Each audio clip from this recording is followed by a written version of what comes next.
For a long time, handheld consoles have been an integral part of gaming culture. And honestly, why wouldn't they be? The idea for companies to take the fun of home consoles and put it in a portable form factor for gaming on the go was an ingenious idea. While home consoles tend to get all the credit, handheld consoles have been innovative in their own right, pushing boundaries and setting new precedents. And while some key players have faded off into obscurity, some have made a big impact in pop culture and have seated themselves in gaming history. But to begin, we need to go back in time, to a time long before my conception. The 1970s. Like many things, handheld gaming started from humble beginnings, when none other than Mattel out of all companies created the first video game handheld in 1976.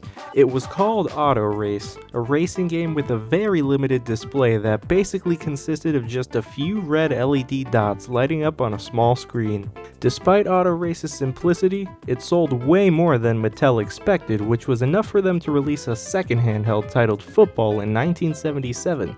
It had the same type of display as Auto Race, except it was oriented horizontally to closer match, well, a football field.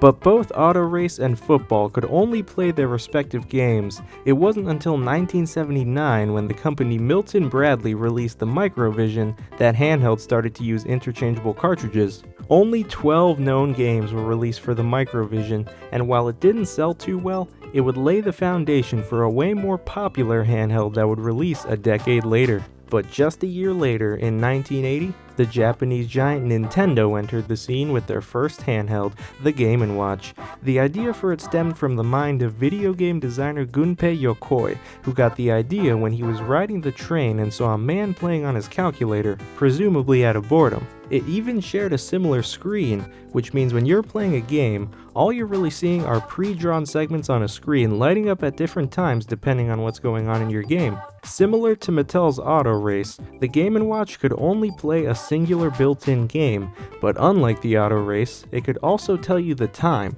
which quite literally made it a game and a watch. Nintendo made about 60 different Game & Watch games, which I imagine has to be a nightmare if you're a hardcore game collector, and it probably was the collectors that helped it sell so well. About 43 million units were sold, which is pretty impressive, but it would seem like a mere footnote compared to the success that their next handheld would see.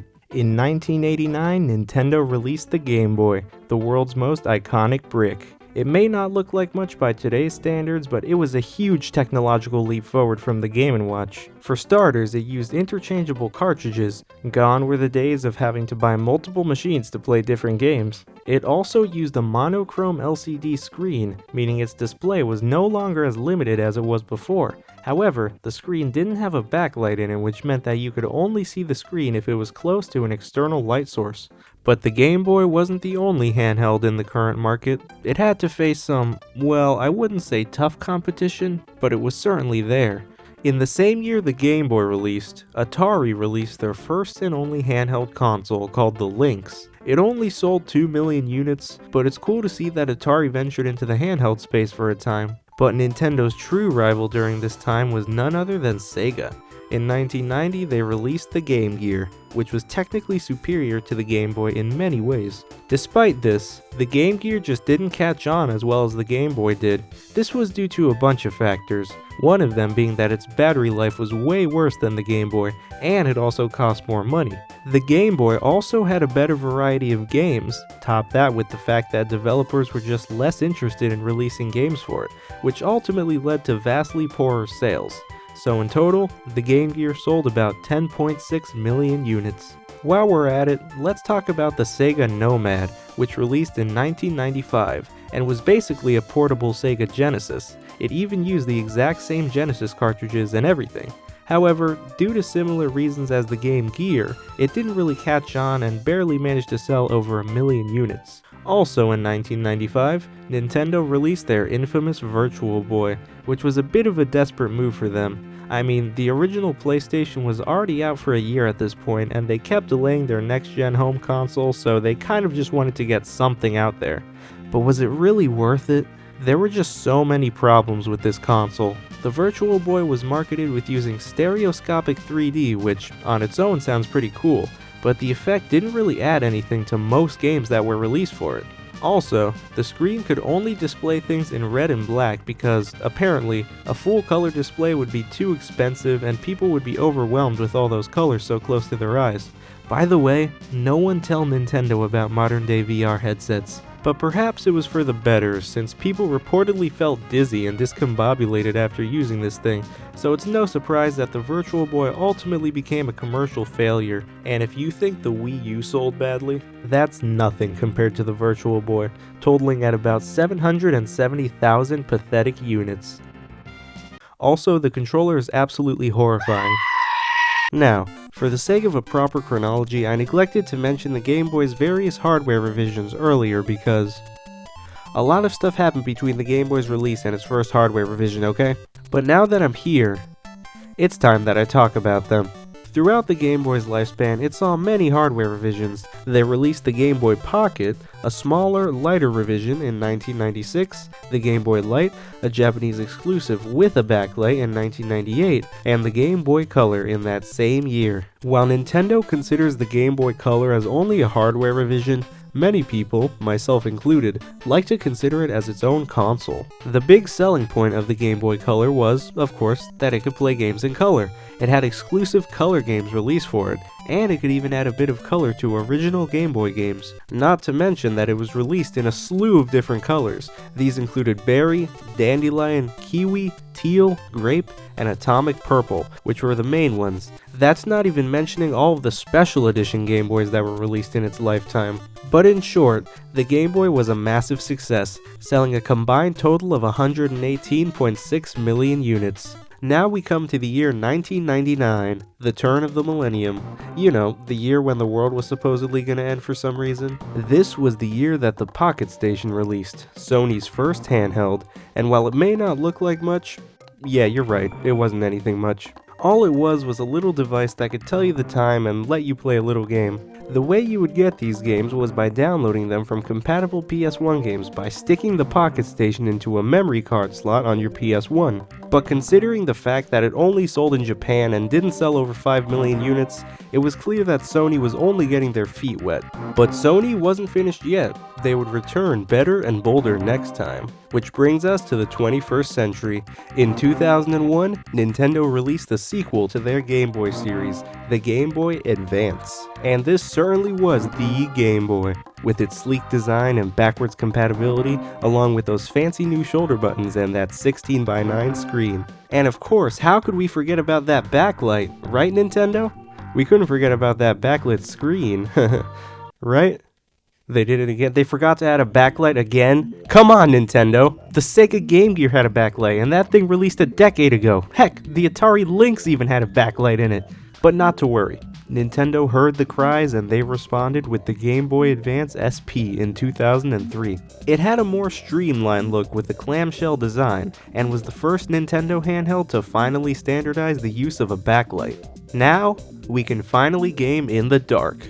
And literally anywhere that's not the surface of the sun. We now come to the year 2004, the year Nintendo released the DS, and this bulky behemoth was about to take the world by storm. And because this thing released only a year after the GBA SP, they were nice enough to include backwards compatibility with GBA games through a cartridge slot right on the bottom of the console. The DS was part of Nintendo's big push to appeal to the casual audience who might not consider themselves gamers, similar to what they aimed to do with the Wii in 2006. It had much simpler games like Brain Age and Nintendogs that appealed to a wider audience, coupled with its touchscreen controls that helped make games a lot more approachable. Just the fact that it had two screens, its namesake, helped it to be very innovative and successful. One might even call it a revolution. And to that I say, false. That's the revolution. This is the DS.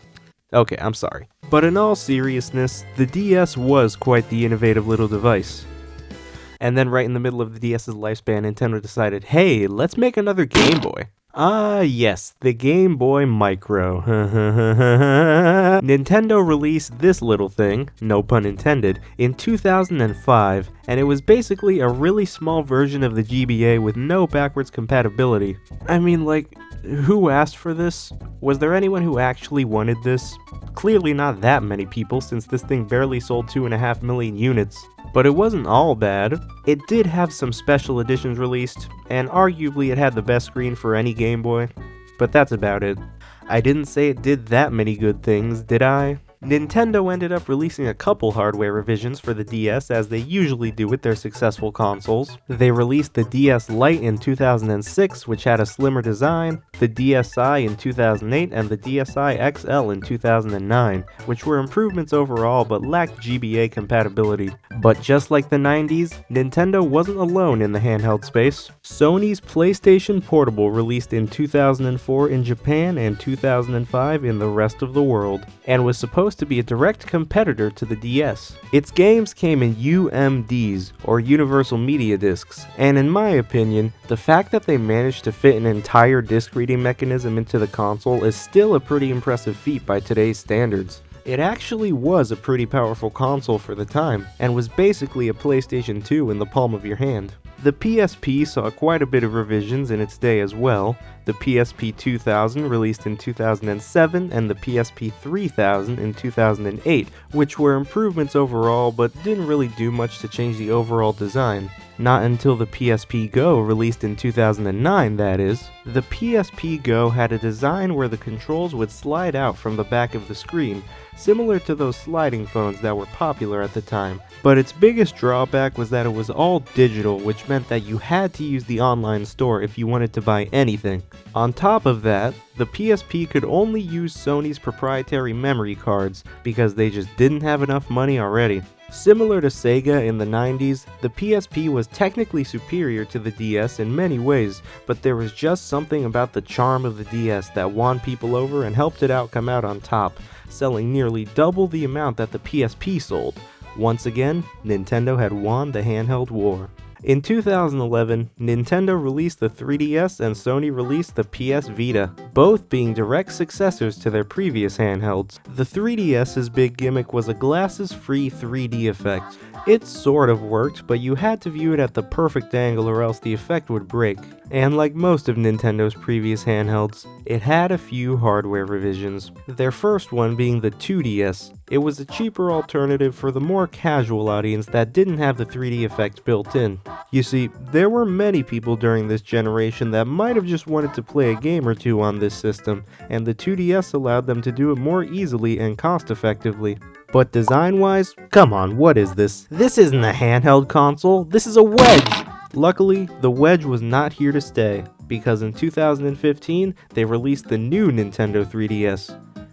Yeah, that's its official name, which means that in 20 years, this thing is still going to be called new. Not confusing at all, right? But in all seriousness, this certainly is the best way to play 3DS. It fixed the 3D effect, added more buttons, and increased the overall processing power. It also added this, nub to the right side of the console, which could be used as a sort of right stick for compatible games. The 3DS was really the only thing keeping Nintendo afloat at this time, as their home console for this generation, the Wii U, was absolutely bombing. It sold decently considering Nintendo's dire situation, and the entire 3DS family sold about 75 million units, not nearly as much as the original DS sold, but still very respectable. Over on Sony's side, the PS Vita showed some promise.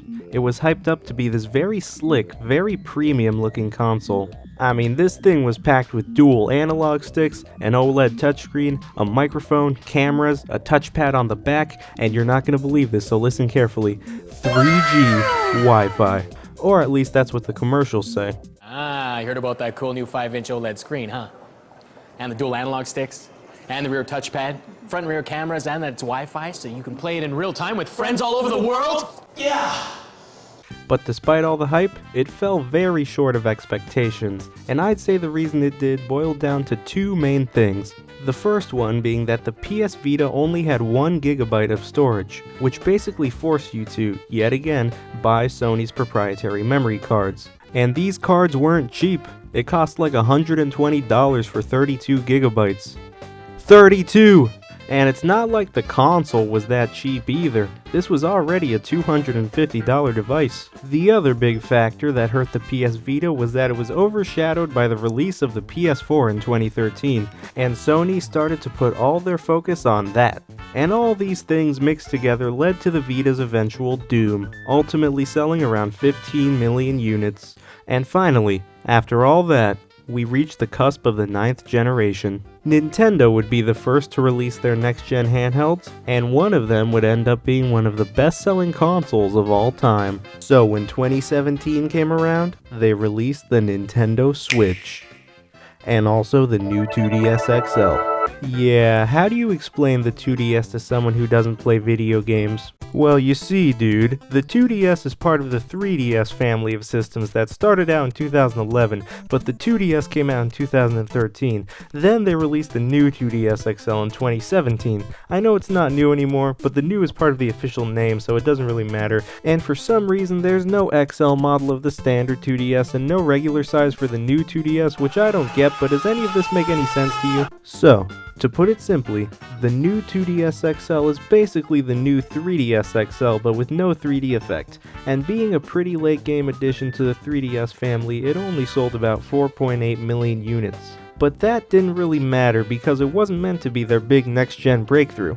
That was the Switch's job. The Nintendo Switch is what many consider to be the first true hybrid console to ever be created.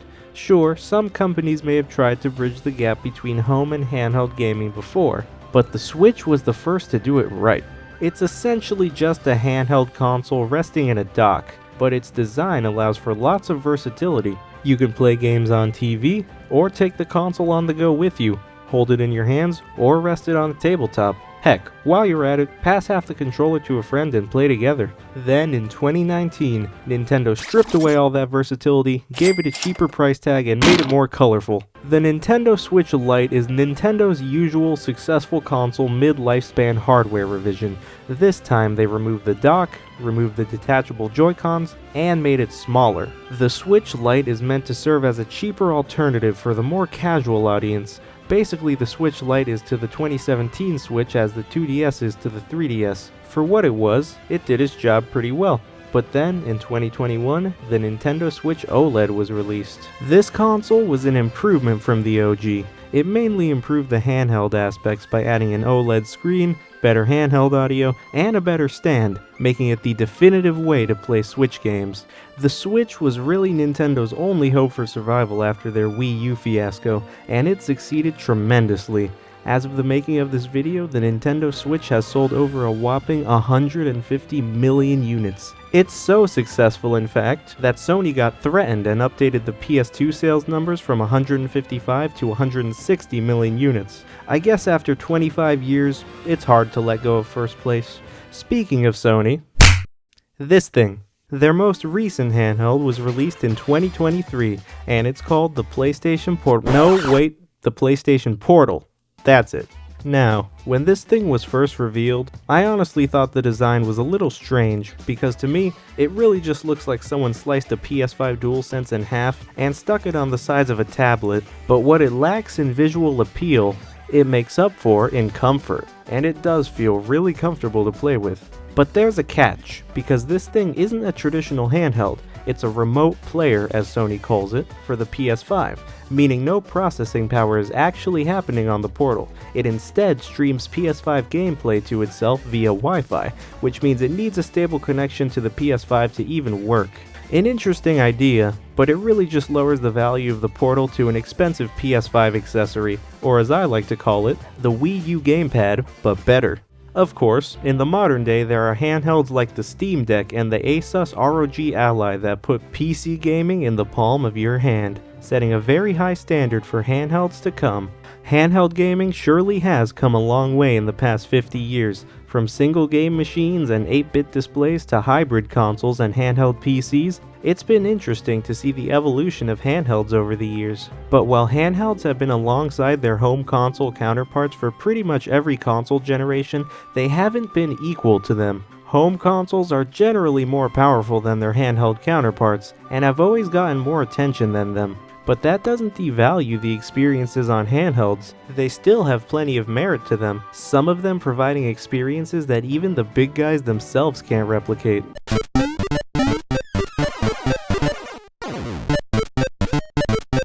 Nothing like it, huh? And with the Nintendo Switch 2 coming out soon and rumors of Microsoft working on a handheld of their own, handheld gaming is sure to remain an integral part in gaming as a whole. But that's only half the story. There's another side to this story in the history of home consoles. If you're interested in that, click the video on screen right now. Otherwise, I'll see you next time.